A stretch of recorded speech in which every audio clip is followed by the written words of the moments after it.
మోకాల నొప్పులకు ఎటువంటి సర్జరీ లేకుండా ఎపియాన్ పెయిన్ క్లినిక్ అందిస్తున్న అత్యాధునిక చికిత్స. నేను చెప్తే ఎవరు నమ్మరు. మొదలు నమ్ముతూ ఉండలేదు 20 సంవత్సరాల క్రితం.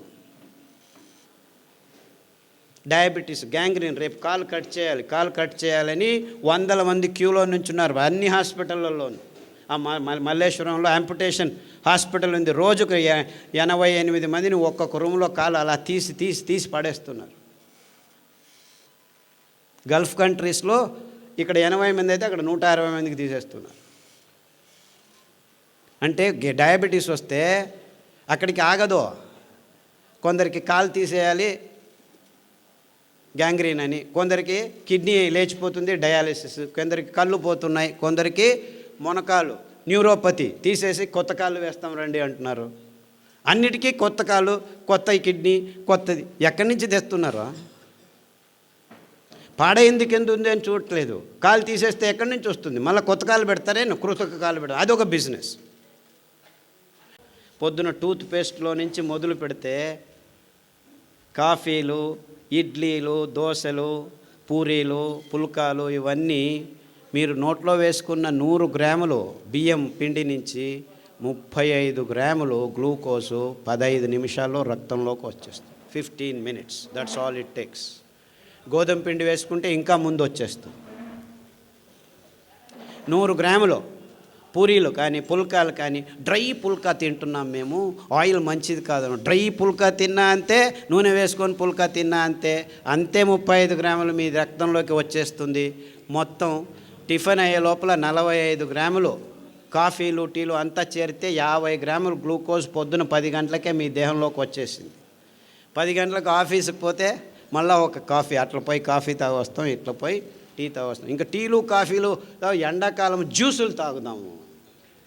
ఒక్కొక్క జ్యూస్లో మీకు 50 గ్రాముల నుంచి 100 గ్రాములు చక్కెర వేసి బుర్ర అని తాగొచ్చి ఆహా అని మందం అయిపోయింది. రక్తం అంతా చేరి ఆ మందం ప్రవహించకుండా హార్ట్ బీట్ తప్పుతూ ఉంటే, ఓహో హార్ట్ బీట్ తప్పుతుంది, నీ రక్తంలో హార్ట్ బ్లాక్స్ అవుతున్నాయి, రక్తం మందం అయిపోయింది, ఈ ట్యాబ్లెట్ తీసుకో.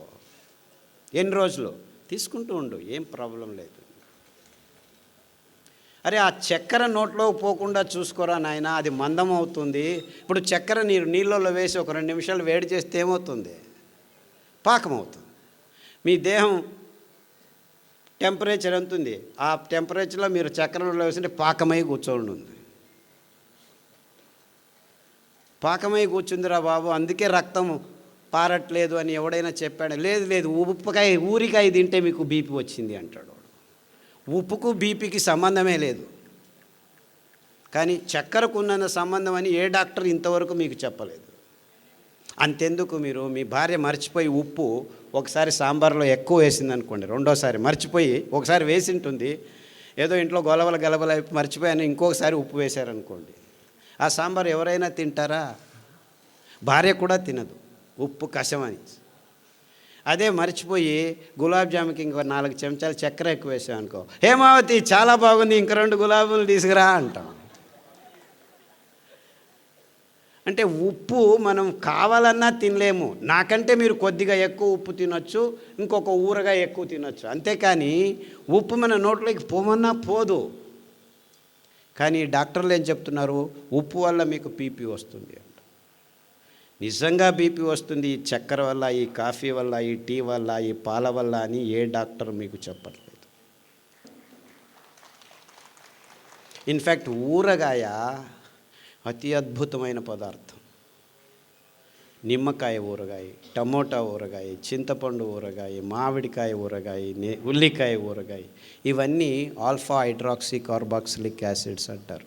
Tartaric acid, citric acid, ascorbic acid, మామిడి పండులో గ్యాలిక్ యాసిడ్ అని, గోంగూరలో ప్రోటోకోచిక్ యాసిడ్ అని ఇంకొకటి అద్భుతమైన పదార్థాలు. ఇవి అద్భుతం. ఎంత అద్భుతం అంటే మీ దేహంలో క్యాన్సర్ని పుట్టించే కారకాల్ని 1 నిమిషంలో నిర్వీర్యం చేస్తాయి.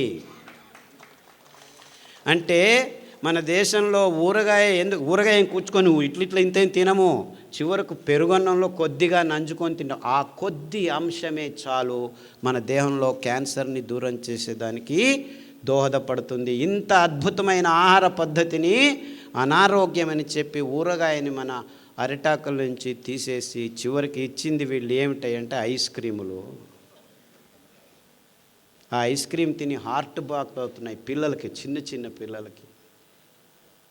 ఇది ఆహార సంస్కృతిని పూర్తిగా నాశనం చేసే అడ్వర్టైజ్మెంట్లు చేస్తున్న మోసం. ఏ ఒక్క డాక్టర్ అయినా మీరు ఐస్ క్రీమ్ తినొద్దండి మంచిది కాదు అని చెప్పాడా? లేదు. ఊరగాయ తినొద్దండి అని అందరికీ చెప్తున్నారు. ఒకరికొకరు ఊరగాయ తినొద్దు అంట.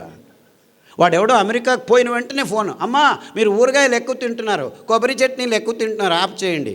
అక్కడ మాంసము, పిజ్జాలు, బర్గర్లు తిని హార్ట్లు పుట్టుకు అని చనిపోతున్నారు. దాని గురించి ఎవరు చెప్పట్లేదు. కొబ్బరిలో కొలెస్ట్రాల్ లేదు, ఊరగాయలో బీపీ లేదు. ఉండే బీపీ, ఉండే రోగం, ఉండే షుగర్ అంతా షుగర్లో, పాలల్లో, కాఫీలో, టీలో ఉంది. కానీ ఏ ఒక్క డాక్టరు, ఏ ఒక్క విజ్ఞాని, ఏ విశ్వవిద్యానిలయం దీని గురించి చెప్పట్లేదు. దానికి తోడు పుస్తకాల్లో రోసుకొని పాలు మంచిది, బియ్యం మంచిది, గోధుమలు మంచిది, ఇది తినండి అది తినండి అని ఈ డాక్టర్ల నుంచి డయాబెటీస్ వచ్చిందా, చపాతీ తిన్ను. చపాతీలో గ్లూటెన్ అనే ప్రోటీన్ ఉంది. అది కూడా ఈ కల్మషాలు మీ చిన్న పేగుల్ని, పోగుల్ని అంటుకుంటే సిలియక్ డిసీజెస్, అలర్జీ డిసీజెస్ అన్నీ వస్తాయి.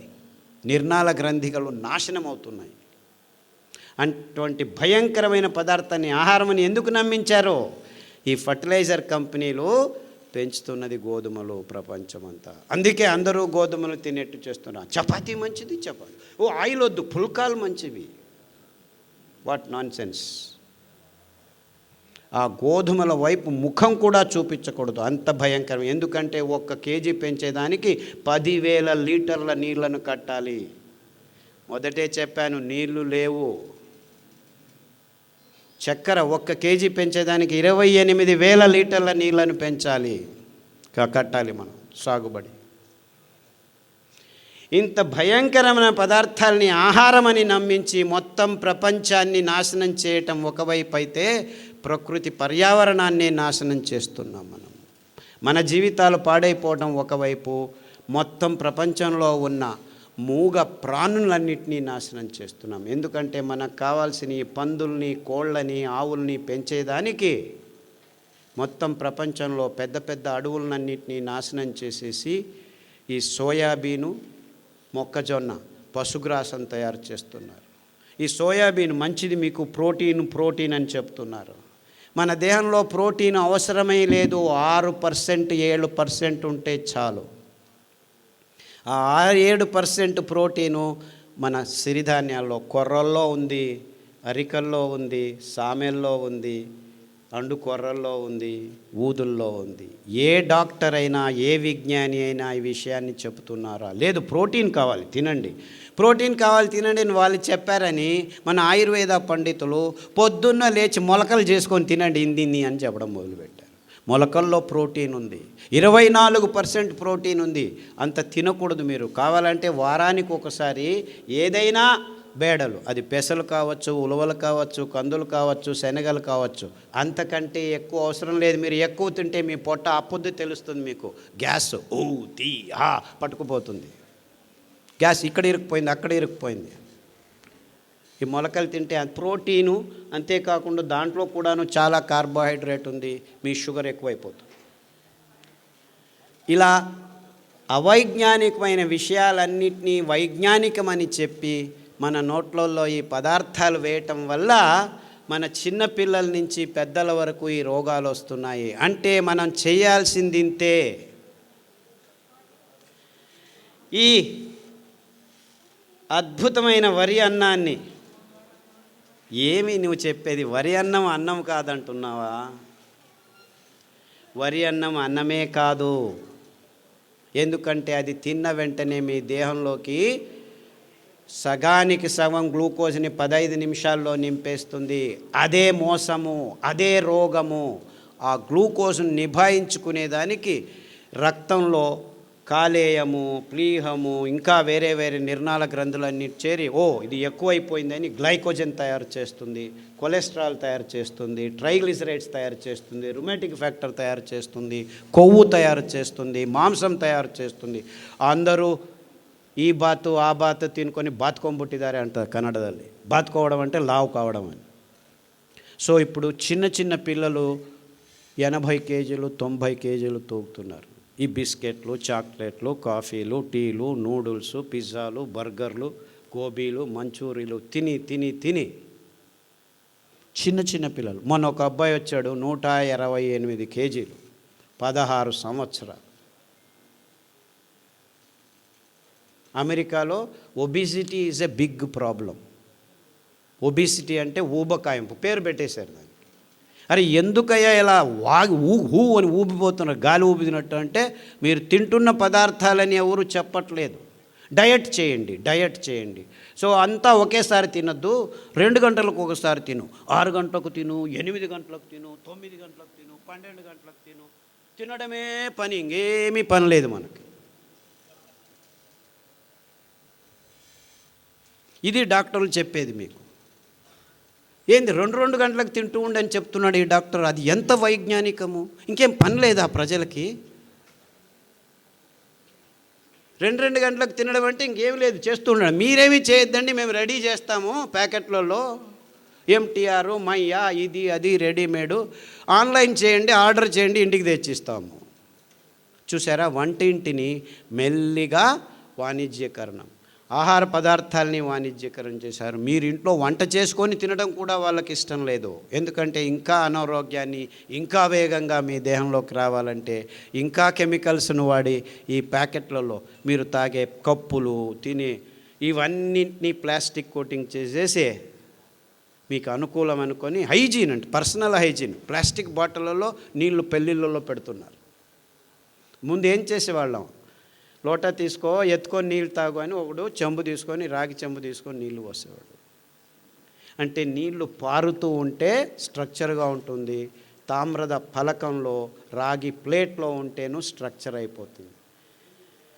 కారణం ఇంతే, రాగి ప్లేట్ మీద డి ఆర్బిటల్ ఎలక్ట్రాన్స్ ఫ్రీగా మూవ్ అవుతుంటాయి, నీళ్లను స్ట్రక్చర్ చేస్తాయి. పారుతుంటే జలపాతాల్లో, నదుల్లో నీళ్లు పారుతుంటే ఆ ఎనర్జీ ఆక్సిజన్ను, హైడ్రోజన్ని స్ట్రక్చర్ చేస్తుంది. ఆ ఎనర్జీ నీళ్లు నింపినప్పుడు కూడాను స్పృశిస్తూ ఉండేది రాగి ఫలకం మాత్రమే. అందుకే మన సాధు పుంగవులు, మునులు ఎక్కడికి వెళ్ళినా రాగి కమండలం తీసుకెళ్లేవాళ్ళు. కోపం వచ్చినా, ఇష్టమైన, శాపం ఇవ్వాలన్నా, వరం ఇవ్వాలన్నా ఆ నీళ్ళనే తీసుకొని నీ దేహం మీద వేసేవాళ్ళు.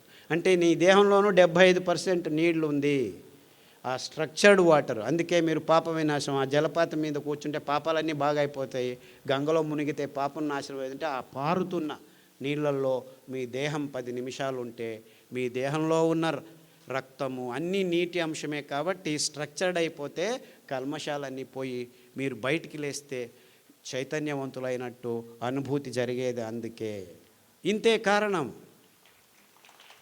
వేల సంవత్సరాల నుంచి సంగమాల్లో, పుష్కరాల్లో స్నానాలు చేయండి, మీకు ఇప్పుడు వెళ్ళి స్నానం చేయకండి, అంతా కలుషితం అయిపోయాయి. నిజమైన నీళ్ళు, పారుతున్న నీళ్ళల్లో, కొత్త నీళ్ళల్లో ఆ శక్తి, ఆ ఎనర్జీ, ఆ స్ట్రక్చర్డ్ వాటర్ వల్ల మీ దేహం పునీతమవుతుంది. అంతే ముందు వాళ్ళు చెప్పింది, ఇంకేమీ లేదు. రావి చెట్టు చుట్టూ ప్రదక్షిణలు చేయండి అని చెప్పింది ఇందుకే, మీ అసమతులనం బాగవుతుందని. ఇంతే. ఇవన్నీ బూటకం, ఇవన్నీ మూఢనమ్మకం అని మనల్ని నమ్మించి సైంటిస్టులు నిజమైన అద్భుతమైన పద్ధతుల్ని, క్రమాల్ని మన క్రమం నుంచి, జీవన క్రమం నుంచి తప్పించి అనారోగ్యకరమైన ఈ వైజ్ఞానికమని చెప్పి వాణిజ్యీకరణ అంశాలని మన జీవితాలకి జోడు చేసి అందరూ రోగులై సతమతమవుతుంటే మీ అయోమయ స్థితిని, మీ భయాన్ని డబ్బు చేసుకునే వ్యవస్థని సమాజం అంచెలంచెలుగా తయారు చేసింది అని చెప్పేదానికి నాకు ఏ సందేహము లేదు.